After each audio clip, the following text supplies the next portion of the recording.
Hi, everybody. Thank you for having me. I'm truly humbled to be here, and it's a pleasure. And it's lovely to see lots of my past students as well, and a few of my current students.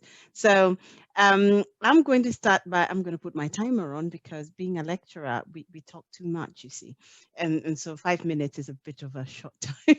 Anyway, so my first thought, so I was looking at this, thinking about people coming into the profession, and right now, with what's happening currently, what are some of the things that they need to bear in mind? So the first thing is, I see this as a major disruption, what's happening with COVID-19 right now. And there is this little acronym that I'm sure a lot of communication professionals are familiar with, VUCA. So this is an environment that has high levels of volatility, uncertainty, complexity, and ambiguity. It is borrowed from the army, but we apply it in comms and in the language of business and organizations at the moment.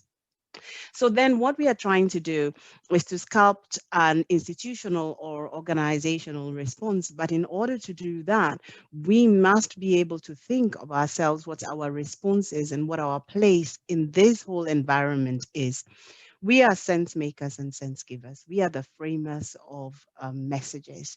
And therefore, it becomes incumbent on us to try and help organizations make sense of the changes that are happening.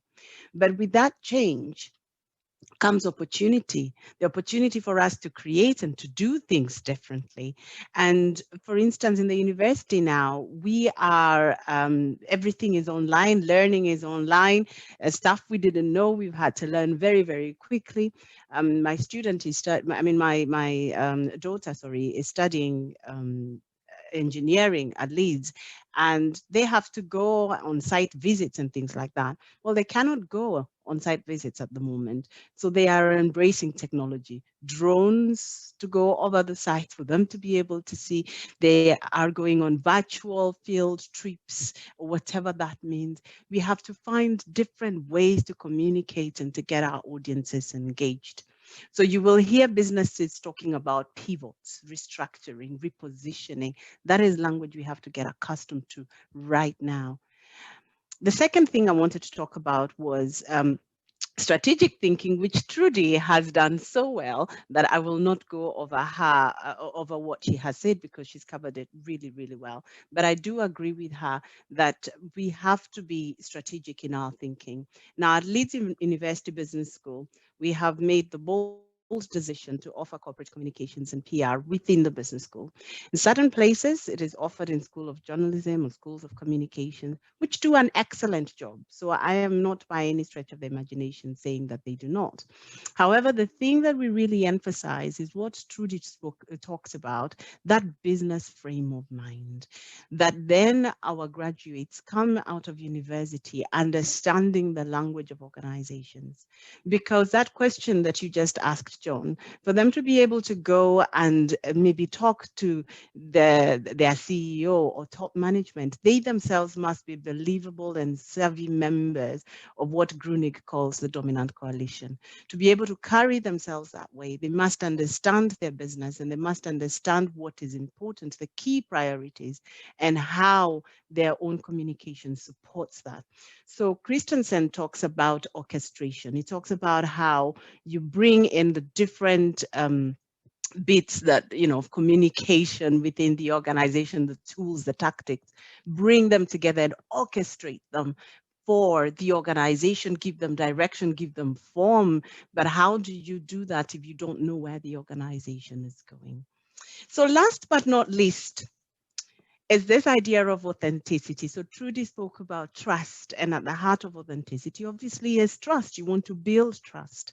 Now, I came across a lovely white paper called The Authentic Enterprise by Arthur W. Page Society, and they say that authenticity will be the coin of the realm of successful corporations and for those who lead them. Now, interestingly, this was written in 2007, but it couldn't be truer today. In fact, they go on to say, together, the digital network revolution, global integration, and stakeholder empowerment call into question the many basic assumptions of the 20th century corporate model. So the 20th century corporate model had started changing. We were seeing that, but this has just been quickened with what has been happening right now with COVID-19. So if the corporation is changing, then the way we work must change for us to support that.